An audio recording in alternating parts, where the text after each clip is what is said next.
Live, this is one for the record. I call this like very interesting breaking news.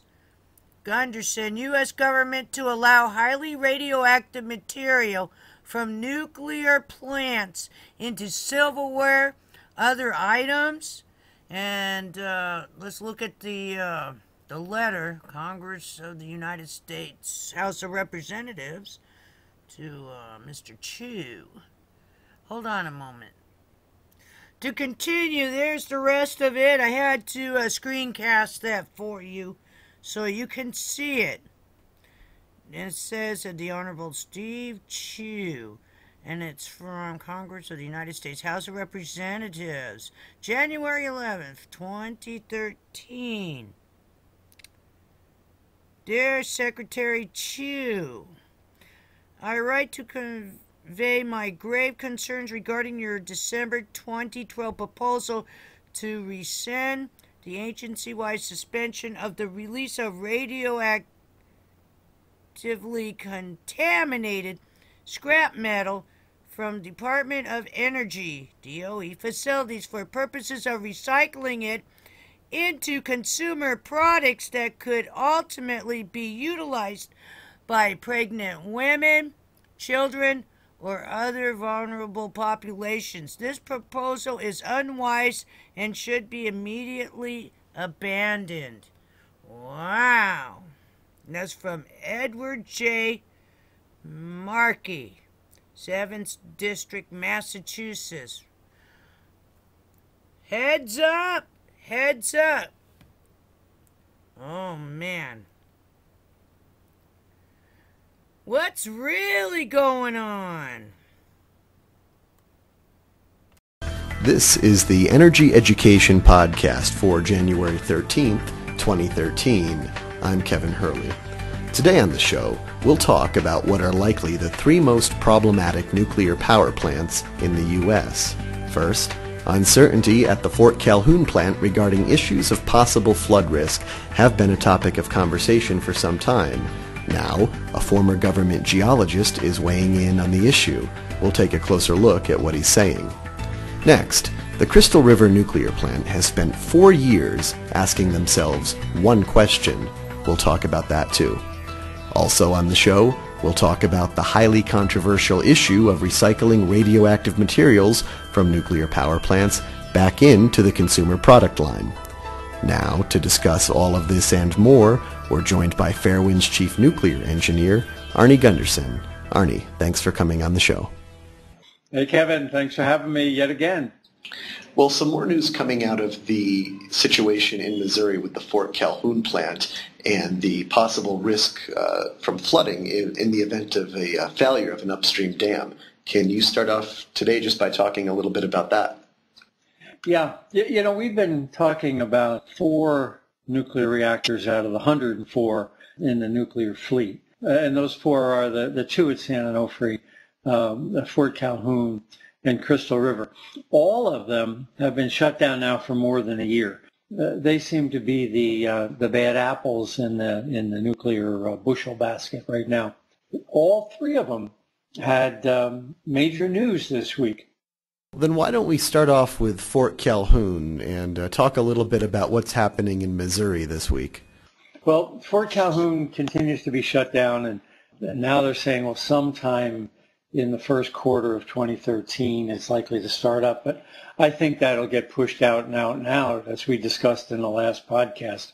Just this week, they were looking for some pipes, and they weren't where the as-built drawings said they were. So this issue of configuration management continues. But also, what is really, really important for the safety of the entire Midwest is this issue that we've been talking about now for 18 months, and that's the failure of an upstream dam from Fort Calhoun. You know, you might remember that the plant was entirely flooded, and they had sandbagged the plant. And of course, I said on, I think, Democracy Now! That sandbags and nuclear power plants don't belong in the same paragraph. Well, I'm not alone in that concern. There's a person has come forward. His name is Dr. Bernard Shanks, S-H-A-N-K-S, and he's a heavy hitter. He's been in many positions of responsibility, including in California and throughout the country, as director of different agencies. And he basically has said exactly the same thing that I did. So Dr. Schenk's position is that the upstream dams are in such poor condition because they're so old that they could fail.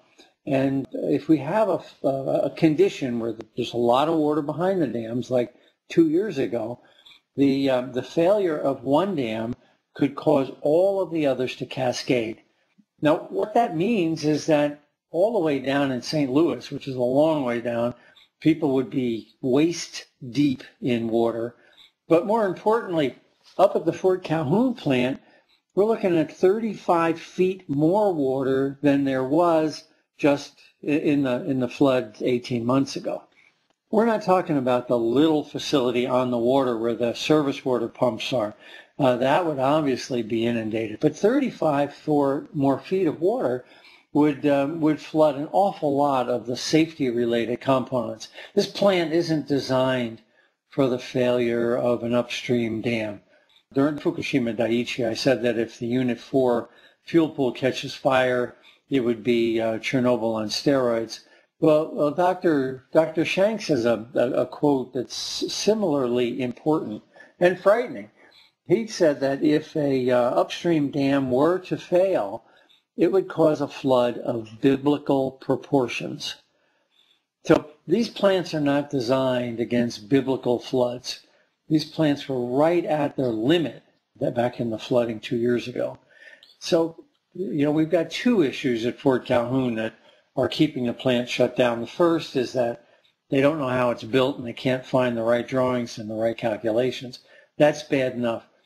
But the bigger issue is, according to Dr. Shanks and many other geologists and hydrologists, the condition of the upstream dams is suspect. So, Arnie, you've been talking for a long time about the potential risk to some nuclear power plants in the event that they lose their ultimate heat sink. And that's to say, if they lose their water pumps, just like Fukushima did during the 2011 tsunami. Now, if I understand you, what you're saying now is that in the case of Fort Calhoun, if an upstream dam were to break, this is a bigger problem than simply losing the water pumps and losing the ultimate heat sink. Yeah, that's exactly right. At Fort Calhoun, if an upstream dam were to fail, we're not talking about a couple more feet of water. We're talking about 35 more feet of water. The other plant that falls in that category is the Oconee units that are downstream of a very large dam as well.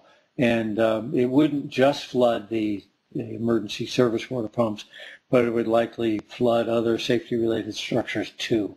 So there's two that are in the category of an upstream dam doesn't just wipe out the surface water, but likely floods other safety-related stuff. Dr. Shanks has also said that he has evidence that shows that during the flooding, the Army Corps of Engineers was frantically trying to shore up those upstream dams. They added a foot of height to one of the dams, and down at the bottom of another dam, they shored it up because there were indications that it was weak at its base. So we are not really talking about some kind of an academic once-in-a-million-year exercise here, but we came close 2 years ago. And whether the Army Corps of Engineers wants to admit it or not, these dams are old. And in the event of another flood like we had on the Missouri just 2 years ago, we would put the entire Midwest in jeopardy, not just from the flood, but of course from a nuclear accident as well. So following the meltdowns in Japan, many of the U.S. nuclear authorities said that we were safe here in the U.S. because a tsunami like that couldn't happen here. But with this new information, it sounds like what you're saying is that essentially a tsunami like that, an inland tsunami, could happen here. Oh yeah, this is an inland tsunami, if you will. These plants are, Fukushima at least was designed for a 12 or 15 foot tsunami, and these plants aren't designed for that at all. So it's not just the height of the wave, but also it's what the plant is designed to withstand. And no one is assuming the worst case, which is the upstream dam failure. You know, you look at these dams and they're pretty substantial. You look at them and say, wow, that's going to last forever. But if you looked at Fukushima Daiichi one day before the accident, you wouldn't believe that a 45-foot tall wave would have hit it either. Mother Nature can do things that in our wildest dreams we can't imagine happening. You know, we posted some articles written by Dr. Shanks are going to be posted next to this podcast on the web. So if readers are interested in finding out more about Dr. Shanks, some of his material is on our website. So, Arnie, did Dr. Shanks say how likely he thought an event like this was? He is concerned that it's a lot more likely than the Army Corps of Engineers is willing to let on. I think his biggest concern is the age of these dams. These things are, they date back into the 30s, from between the 30s and the 50s, when we were doing vast public construction. So we're talking about structures now that are, a half a century old. That gives Dr. Shanks a cause for concern. Now moving on to another plant that you've put in the bad bushel category, the Crystal River plant. Crystal River has spent the past 4 years asking themselves one question. Can you talk a bit about that? Yeah, the story on Crystal River is that in 2009, they were going to replace their steam generators. And rather than get someone who had familiarity with cutting the nuclear containment in half to slide the steam generators in, they decided that they were going to do it themselves. It's sort of like, well, they slept at a Holiday Inn Express, so therefore they became experts. Well, the net effect of that was that when they cut this huge hole in the side of the containment, it cracked. And the containment crack was about 40 to 60 feet long and about 20 feet high. And it ran around like the belt on a radial tire. It ran all the way around the containment. They then said, well, we'll fix it. They spent a year trying to fix it. They tightened it up again, and it cracked not once more, but twice more. People on it could actually feel the building vibrate when these cracks propagated.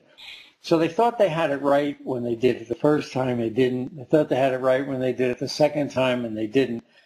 And so they've been shut down since 2009 and not generating any power, yet they're paying their staff, they're paying the security, they're paying the operators to requalify, paying the engineers to keep the plant.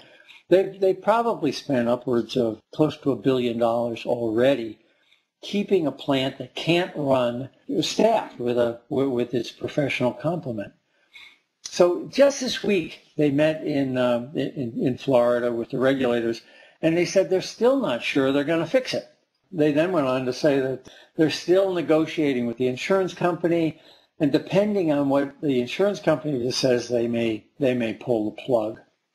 But in the meantime, Floridians are continuing to pay exorbitant rates for a plant that doesn't run. It's sort of like having a professional football team have the quarterback get injured.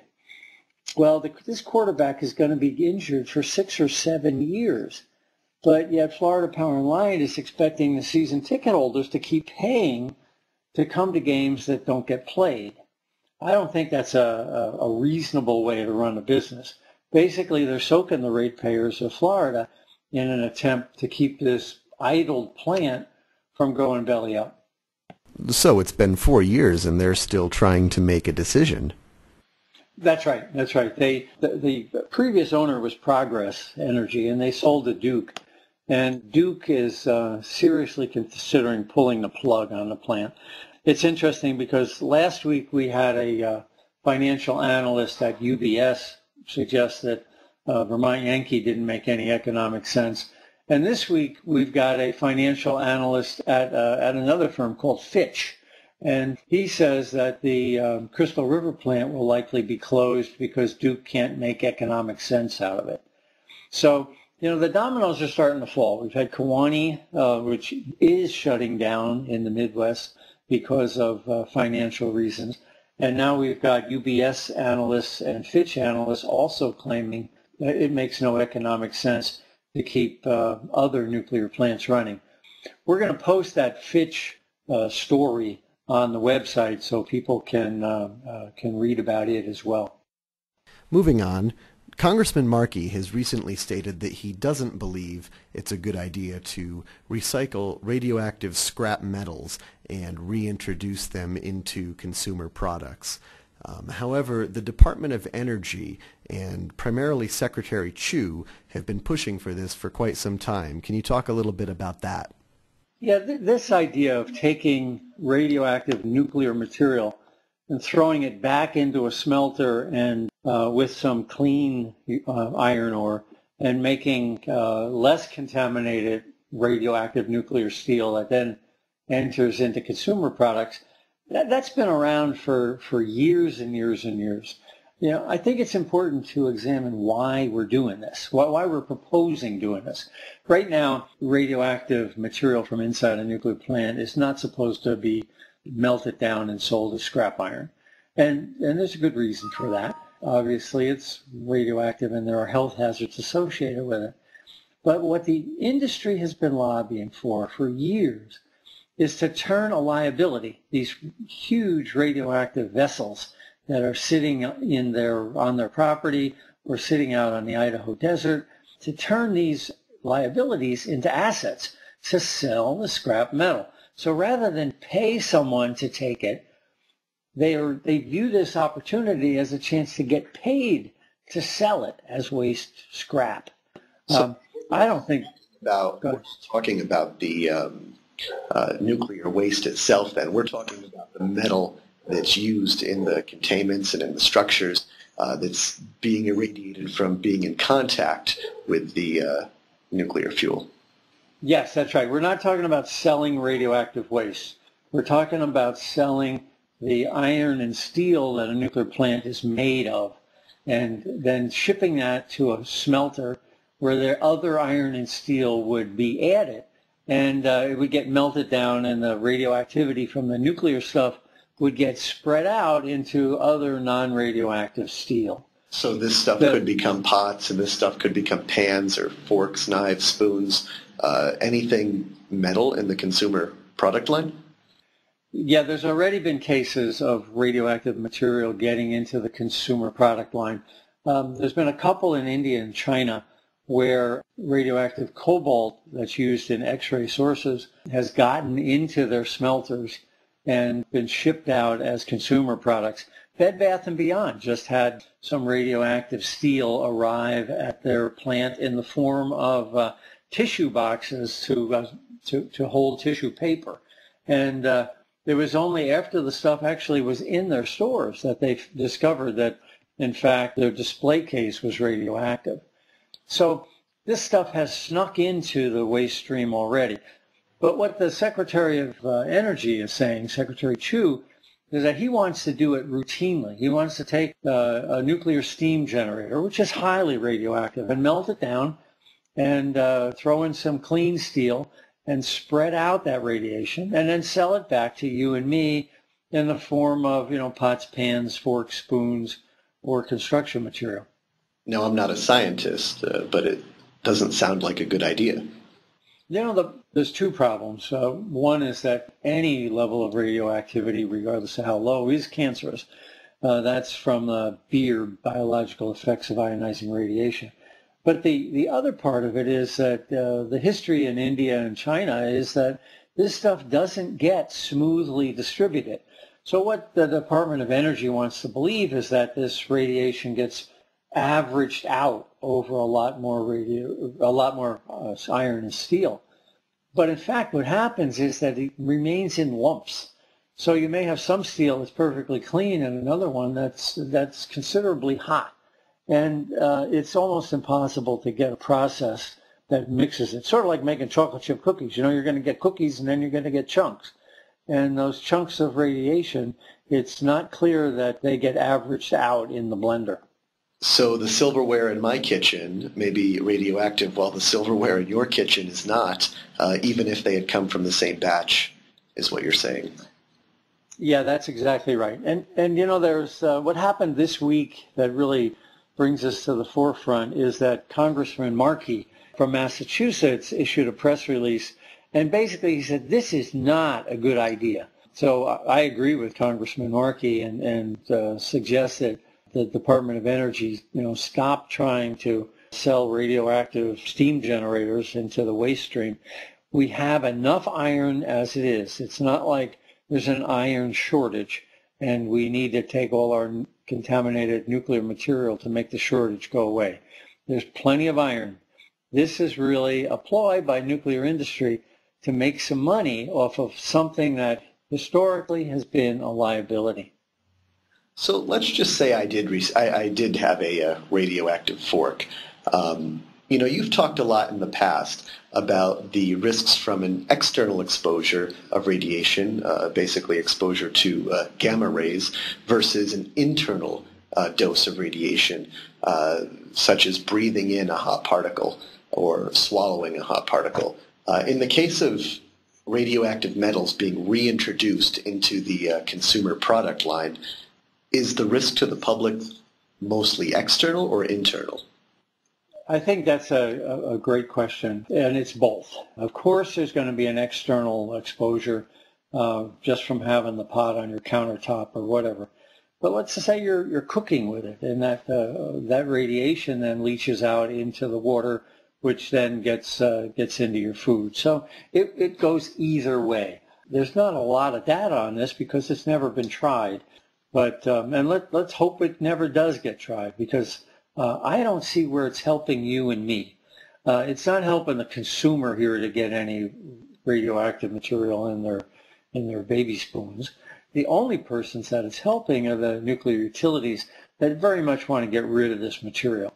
So the upside of this argument is that utilities make some money. The downside is that you and I and our families run the risk of being contaminated. All right, Arnie, finally today, some news that you're actually involved in. The San Onofre plant has been a topic of concern for quite some time. You've recently filed an affidavit stating that San Onofre should not start up until it's been relicensed. Can you talk a bit about that?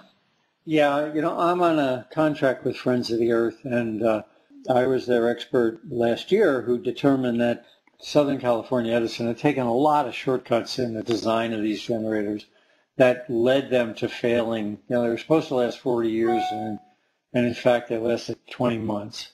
So in that role, I've been retained, and I've written 4 reports that are on the website. Well, I just wrote an affidavit in support of a legal filing with the Nuclear Regulatory Commission. So the legal filing is on the website, and also my expert report and another expert from England, a guy named John Large, so that there's 2 expert reports and an affidavit that basically say the same thing, that the San Onofre plant, if it's going to run at all, needs to be relicensed given what we know about all of the shortcuts that they took in rebuilding these steam generators. So we'll post all those filings on the site, my affidavit, Large's affidavit, and the legal complaint, in case anybody's interested in looking at them. And what would it take for the San Onofre plant to be relicensed? Years ago, San Onofre made a decision that they didn't want the public to be involved. So they distorted the process and got their plant modifications approved without a public hearing. Had there been a public hearing, all of the right questions likely would have been asked. And it's really likely that the problems at San Onofre would have been identified in 2005 or 2006, so that now we don't have a plant that's so severely damaged it should never run again. So the process should have been a public hearing with the NRC doing a thorough analysis of the license application. And that's all we're asking for now. So we want them to go back to square one and have the public hearing that they tried to avoid in 2006. You know, so in addition to filing this affidavit, I'm going down to Washington, D.C. to meet with the Nuclear Regulatory Commission next Wednesday. That's the 16th. So they've given me almost 2 hours to talk about my concerns on how these steam generators were built. So in the next podcast coming up next week, we'll have some feedback about how that meeting eyeball to eyeball with the Nuclear Regulatory Commission really went down. And of course, Arnie, that presentation will be recorded and available via our podcast. Well, I guess that about does it for this week. Arnie, thanks so much for coming on again. Yeah, well, once again, thanks for having me, Kevin. And I'm looking forward to next week when I'll be able to tell the listeners what happened at the NRC meeting. Well, that about does it for this week's show. You can catch us back here next Sunday and every Sunday for more discussion on what's happening in the world of nuclear news. For the most up-to-date information from Fairewinds, visit www.fairewinds.org. And remember, Fairewinds is spelled F-A-I-R-E-W-I-N-D-S. For Fairewinds Energy Education, I'm Kevin Hurley. Thanks for listening. Live, this is One for the Record. I'm Diana, and today is January 15th, 2012. It is Tuesday evening, and here are your updates for today. First off, I guess you saw the breaking news and watched what I found on ENENEWS. I thought it was very important about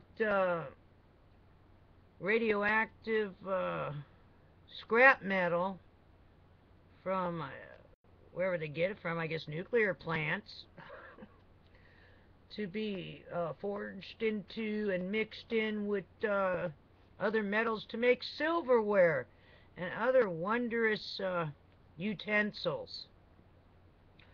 Well, the only thing I have to say about that is I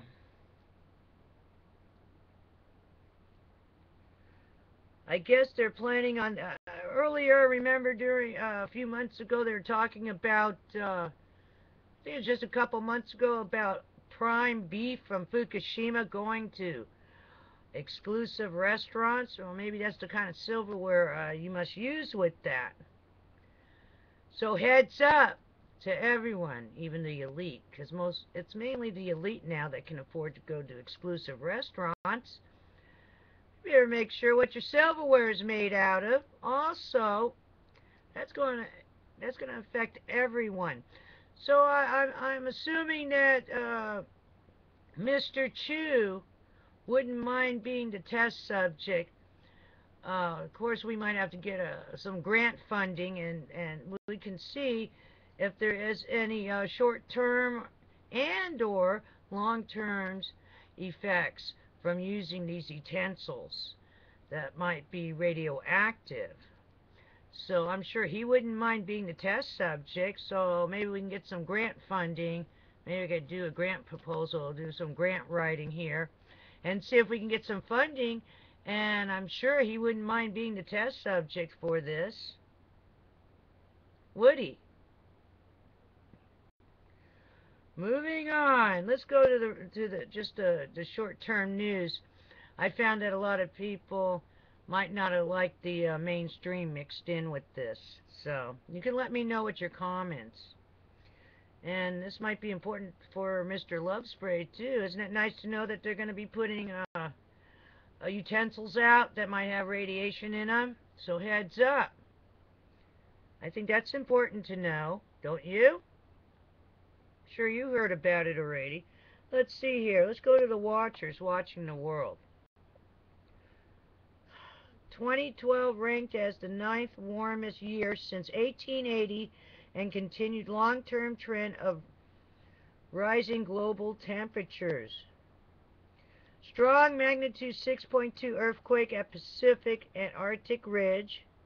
Heads up.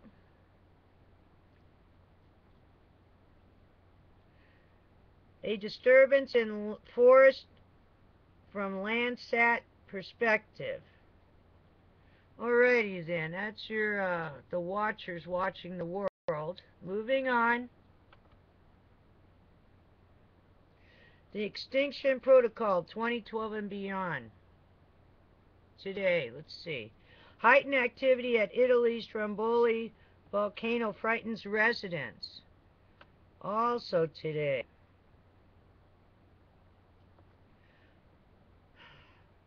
World still grappling with epic of sinkholes. Chinese village suffers over 20 sinkholes in 5 months.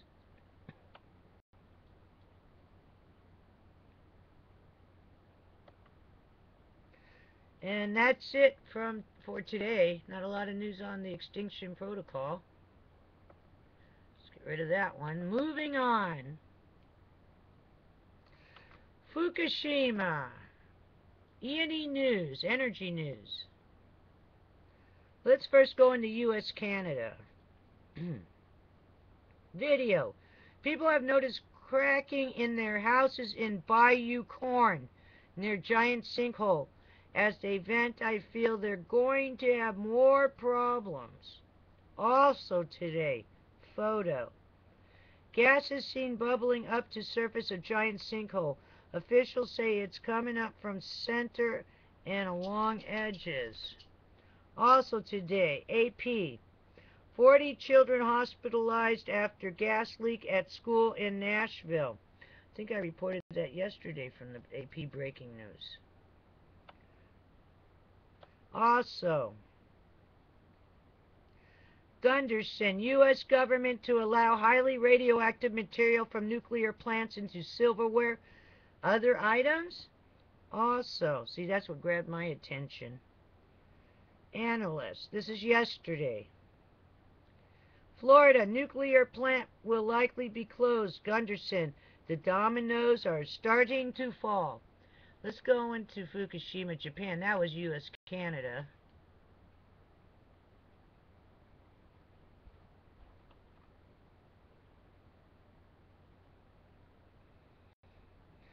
Alright, today. First layer for cover at Fukushima Unit 4. I guess they have a photo of it, but I couldn't see much with that photo. Yesterday, study, 88% of cesium and radioactive ash might be at risk of being transported away from Japan landfills by wind and rain. Alrighty then.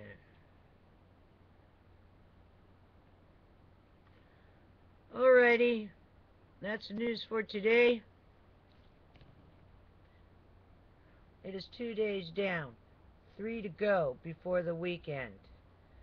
Take care, and I'll see you again tomorrow on the flip side. Be safe, and be prepared for anything.